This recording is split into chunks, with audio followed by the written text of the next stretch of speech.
وأنا لا يسكت عنايا تاريخ ذا نقرسه دول بدن أو واحد شيله خير laga qabsaday dhul bahante ee aynaba kamid tahay aynaba harur kama dina hala cajidaala goorta harkaba ka ciyad hadu caradeeno ka hulali hagar adankii hobaleen jiray ninka sabalaha carabadina habar jeclaa waxay cadeynaysaa cadeynta xataa waa la hayaa gobaygaas oo gubu ku jira ayaga qabsaday waa looga haray dhul bahante ma daba gelin la sacaanay hadda soo aadeen walaalkay meesha ku dhibanaha Muuse wadaya qabiilkiisu waliba seerka yaa habar jeclo nimanka si af asta intaan ku kala baxayno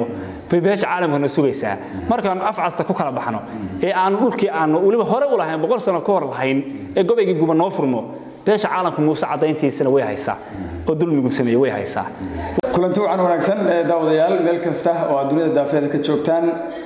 waxa maanta barnaamijka martiin ugu ah saxafi aadan xasan aadan ar isla markaasna waxaanu wax ka weydiinay xaaladda ka taagan deegaanka Laascaano soo dhawow aadan soo dhawow markaan waa dhawahay saaxiib saaro iyo dhamaan baxda Bursal Axmediya iyo saaxiibkan aad baan mahadsan dhawahay su'aasha ugu horeysa hadaan ku weydiino ka waran dhibaatada Muusabix uu ka wada Laascaano والله أرنتا لاسعانود كسعطة معمول كمسبحي شعب كدجال كوقاضي وأرن إبات هذا له مسبحي وحو كتلا جلاي مدشن يتمن سنة أيو ديان كحكومي لبضع كوني تضادي بقبصدي أنت أصلت كلمات كوهي تد بقلق قف كله أيو مدحتوب بدلي معمول كيس سيدا أتشيت كأو ضد كاس أوليني إلى حد المدافع ولا أيو خرينا أيو أحد دلال قرصون وضد كمدح الله سود من أي أو السرعة كيشيسا وجوس الرئيس قبلك iyo guud ahaan Soomaaliland ay dadkan u leeynayeen waxay ahayd dadka deegaanka in laga wareego isirsifayn lagu sameeyo qofkii ganacsada ah ee dadka wax ku soo kordhinaa ka cararo midkii kale aqoon-yahan ee deegaanka dalka u dhashay oo meeshan ka cararo ujeedkaas ayuu Muuse watay 15 sano kadib ilaahay mahadi dadkii deegaanka lahaa ee ismada ugu horeeyaan waxa laga kacay dilkii ugu dambeeyay Hadraawi dilka Hadraawi wuxuu noqday bafurka guusha banqada ilaa inaa uu naxariisto asaga iyo dadkii kale ee muwaadiniinta ay xaq darrada maamulka Muuse ku dilay oo madaxduubka u dilay dadka madaxduubka lagu dilay dhowr iyo 10 sano ee Muuse xasuuqayay ujeedka kaliya ee Muuse kaliya ilaa hadda isticmaalay waxa weeye dadka deegaanka degan in isirsifayn lagu sameeyo qofkii aqoon-yahan la dilo kii wax ku soo kordhin kara la dilo kii fishil ama aragti dheer la dilo si deegaanka dadkaas looga tirtiro dadka asagoo ku soo jeeda Muuse iyo beelaha dhexana ay ula wareegan gobolka Sool ilaa hadda waraysiyo dadkooda wada arkaysaa waxay leeyihiin gobolka annagaale waxa arkaysaa sida hadda maqaalada iyo dadka disaster ku sameeyay Muuse markii GPS ka lagu qabanayo goobaha waxa soo baxaysa goobo kamid ah Cali Barre village xaafada Cali Barre waa nisar gaar ah ciidanka Soomaaliland ka tirsan waa war jeclaa la yaqaan marka ujeedka dadkaas u kala Muuse sidaas ay ahayd marka waxa dhacday Muuse dadkii marka kaceen ee xasuuqi ka kaceen inuu madaafiic isticmaalo waxaanu arkaynaa inuu goobihii bartilmaameedsaday inuu dadkii duqeeyay runtiina haddii Muuse si fiican bal iska dhiciyay 22 bar kadib Muuse waxa moodaa inuu guul darro la hooyanayo goobihii dagaalka marka fiirsi magaalada waa laga durkiyay aad iyo aad baan dadka deegaanka u dadaaleen dadkaasna waxay rabaan inay helaan maamul sharaf leh oo ayagu dhistaan oo ay confidence-yoodii madaxbannaanado haystaan ee meesha la aadayaan haystaan in lagu garab istaagan runtii waa arrin wanaagsan dhibaatadaas Muuse bixiyo maamulkiisana inay ka baxaan bay rabaan aad iyo aad waan qof kasta oo Soomaaliya runtii oo dhigo dhaqanaya imaam caruurta daba jira iyo maamo iyo dhammaan dadkii oo Muuse u isticmaalayo artilleriga iyo qoryahan taangiga iyo waarin disaster marka maxaa la soo karaa madaafiicdaas oo shacabka intaas tiro leeg oo asagu xukumayo la dhacay maxaa kala fay wallahi waxa kala fay waa garan karnaa inuu dadka xoog ku haysto rabaa in la boqor rabaa dadka in la yiraahdo laga cararo cid dagaalanta la waayo rabaa tawadeena dadka xoog ah walba ku leeynayay qaabkiisa uu wata Muuse laakiin waa la iskala xisaabtamay arrintan kale shaaciro ila beesha caalamka United Nations hay'adaha qaramada midoobay soo farageliyay way arkaan oo u jeedo degniinta u dambeysay dhaheen hadii aan la joojin talaabaan qaadanaa ila ICJ maxkamadda cadaaladda adduunka ayaa la isla tagayaa Muuse 91 wuxuu la awaala la duqeeyay Hargeysa lagu duqeeyay inkastoo aan ka xumayn dad Soomaaliyeed dawladda Soomaaliyeed duqeyso laakiin dhibaato guud oo Soomaaliya ila dawladda burburisay bay noqotay Garowe ku dhacday Garbahaare ku dhacday Muqdisho ku dhacday Hargeysa ku dhacday dhibaatadaas ayuu Muuse beesha caalamka ka cuni jiray in asaga si gaar ah loo bartilmaameedsaday li gaar loo abuse gareeyay loo dhibaatayay in asagii maanta dadkii wuxuu ku qaraama jiray oo dadkii u isticmaalana runtii laba qodob keenaysa in asaga awal evidence looma hayn cadeyn rasmi ah sida tuko kale oo xiran waa la duqeeyay ku eedeeyeen laakiin hadda cadeyntii Muuse waa la hayaa already disaster ku geeyay waa la hayaa maxkamadda cadaaladda ay tagayaa sidoo kale meesha waxa ka baxaya la fiim Muuse ku qaraaban jiray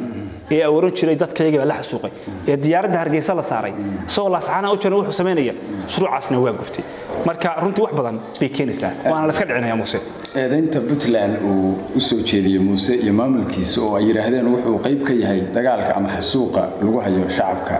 aanu markaas xukumayno ee Somaliland oo wuxuu la safan yahay maamulka Puntland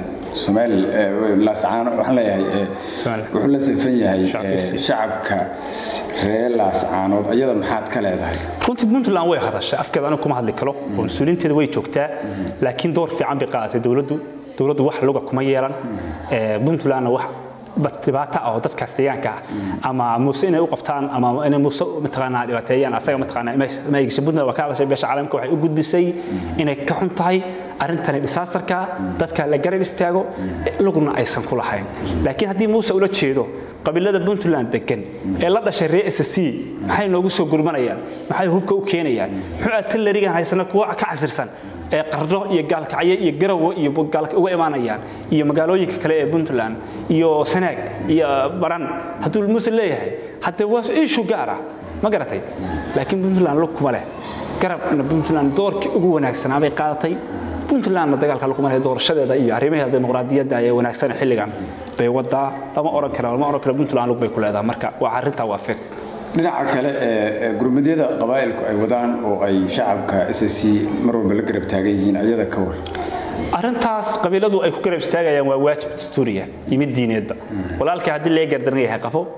haduu gardaran yahay qafo ulbaante madi ma aha waan daaroodo waan hartiya ninka Sheekh Isxaaq wuxuu la siman yahay daaro maanta waxaynu aragnaa daaroodo in dagaalka u dhameynay harti kaliya ay diyaar garoobay qaybtoodna awal inta muddo leegna SSC ay halgamaysay wali walbaahantay hadii walaalahoodii kale la dhashay majeerteen iyo warsangeli iyo walaalahooda kale ay garab siiyeen hadii lama oran karo Puntland weeyay cid kale wayna ku saxan yihiin waan la iska dhicinayaa taariikhdan qoraysa dhul badan oo waxa jira reer laga qabsaday dhul bahante ee aynaba kamid tahay aynaba harur kama dirnaa hala cajidaala goorta harkaba ka ciyad hadu caradeyna ka hulali hagar aadankii hoballeyn jiray ninka sabalaha carabadina habar jecel waxa waxay cadeynaysaa cadeynta xataa waa la hayaa gobaygaas oo gubu ku jira ayaga qabsaday waa looga haray dhul bahante ma daba gelin la sacaanay hadda soo aadeen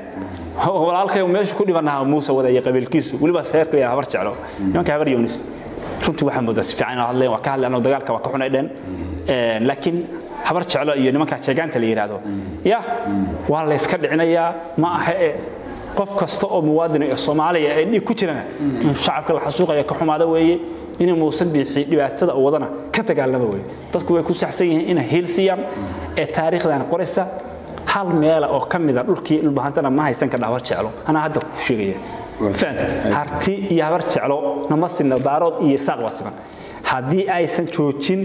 dulmiga ay wadaan aysan hadir ka galgamin waxaan u jeedaa maxaabiistoodii laascaano lagu qabtay ee dadka genocide-ka u sameeyay in loo dhiibayo loo gudbinayay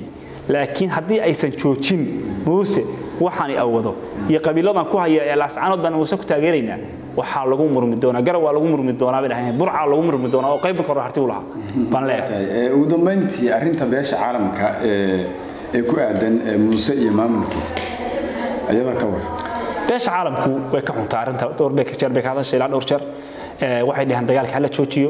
mar walba dagaalka dadkana heesii anagu ma ana wadin dagaalka waxa waday maamulka Muuse Biixi maamulkiisuna wuxuu u leeyahay dadka inuu caburiyo beesha caalamka waxa laga sugayaa inay aragtay baaqeedii haba joojintii waa qaadan waay Muuse wada hadal waa diiday Muuse afcasta intaan ku kala baxayno beesha caalamkana sugaysaa markaan afcasta ku kala baxno ee aan dhulkii aan waliba hore u lahayn 100 sano ka hor lahayn ee gobayga guba noo furmo beesha caalamka Muuse cadeyntiisana way haysaa oo dulmigu sameeyay way haysaa waa la hayaa ilaa iyo riboodka adduunka beesha caalamka ilaa United Nationka waa la hayaa xasaaq sameeyay Muuse waa la xisaabtamaya sidii saraakiisha iyo horgalayaasha xunka ina koorayeen baashay oo wada qaashinka dulliga dhalay oo wada noloshooda nacay maxkamadda cadaaladda la tiigsanaya Muuse ana hadda kule laga hari maayo Muuse gurigiisa baay ina kaahin nuux taani dhamaantood cadeyntood wallahi ya janaas ka sameeyay kiiskaas oo kalena waa criminal war weey la iskala maarayo marka waxaan ku leeyahay midaasna sidaa weeye qof kasta oo muwaadin waxaan ku celinayaa garab iyo gaashaan u noqdo dadka Soomaaliyeed ee musabix dhibaataynayo reesi waayo xaq bayna qabiiladu u leeyihiin difaacan beesha caalamka xaq bay u leedahay in cadaalad oo eegta dunida iyo maadaama ay ayagu u yihiin dadkii dunida sida sheegtaan weeye ilaahay baa dunida ayagu dunida ay madax ban ka nahay oo dunidan u jaangoynaa haddii wax jaangoynaysa beesha caalamka waxa laga sugayaa doorkeeda inay qaadato aragti guryaha la dumiyay isbitaalada la dumiyay xasuuqa Muuse sameeyay Muusana asagoo laba gool daraa ku dhacaysa asagoo laga saaray sool ilaa caynaba laga saaray maamulkiisa qabiilkiisa duliga soo duulay iyo asagoo maxkamadda cadaaladda la sastugay hadday sircin baan ma ku sheego wayna dhacaysa aad baa maasantahay waa tahay daawadayaal barnaamijka galabta aynu ku wareysananay wariye ama markaasi saxafi aadan xasan aadan aar galabta halkaas ayuu inoo joogayaa tan iyo kulanti dambe waxaan idinkaga tagnaa sidaas iyo maana